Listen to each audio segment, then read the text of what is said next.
Assalamu alaikum everyone. So today we are going to learn some English structures for speaking English. So খুবই basic structure, এগুলো খুবই প্রয়োজন ইংলিশে কথা বলার জন্য। সো শুরু থেকে শেষ পর্যন্ত দেখুন, ইনশাআল্লাহ you will learn something from here. So let's get started. So our structure is, this is the very plus noun.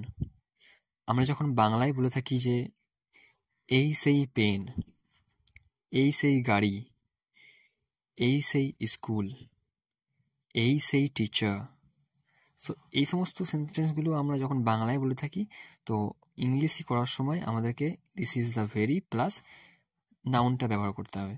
যেমন আমরা যদি বলি this is the very pen, কথার অর্থ হচ্ছে এই সেই pen. This is the very mobile, এই সেই mobile. This is the very school, এই সেই school. This is the very teacher, এই সেই টিচার। সো আপনারা just this is the very এর পরে যে কোনো একটা জিনিসের নাম বসিয়ে দেবেন এবং সেন্টেন্স বানাবেন। And our next structure is going to plus place. Going to plus কোনো জায়গার নাম বসিয়ে দেবেন।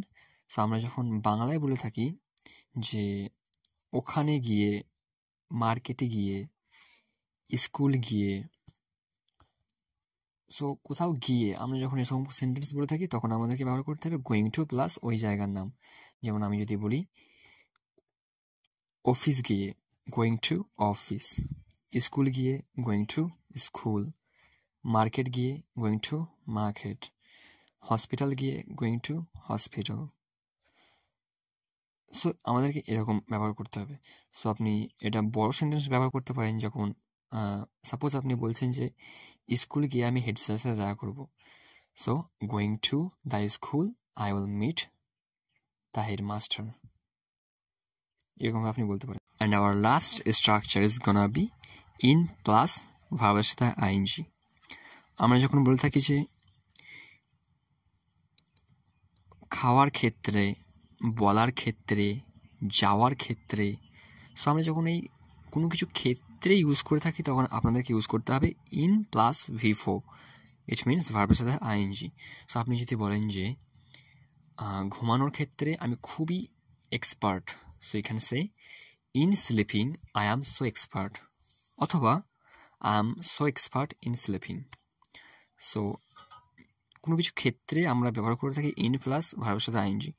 যেমন ইন ডুইং, করার ক্ষেত্রে, ইন ওয়ার্কিং, কাজ করার ক্ষেত্রে, ইন টেলিং, বলার ক্ষেত্রে, ইন গোয়িং, যাওয়ার ক্ষেত্রে। সো আপনি জাস্ট এরকমভাবে সেন্টেন্স বানাতে পারেন।